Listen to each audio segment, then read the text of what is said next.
How to use standby mode on iPhone.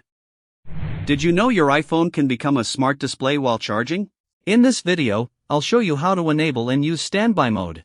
Step 1. Turn on standby. Open Settings, tap Standby, and make sure the standby switch is turned on. Step 2. Connect your iPhone to power. Plug your iPhone into a charger. You can use a MagSafe charger, a wireless charger, or a wired charger. Step 3. Place your iPhone in landscape. Turn your iPhone sideways and place it in landscape orientation on a stand. Step 4. Lock the screen. Press the side button to lock your iPhone. After a few seconds, the standby screen will appear automatically.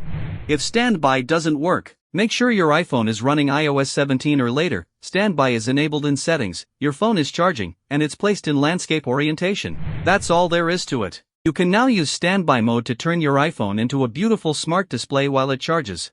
If you found this guide helpful, like the video, subscribe, and stay tuned for more iPhone tutorials.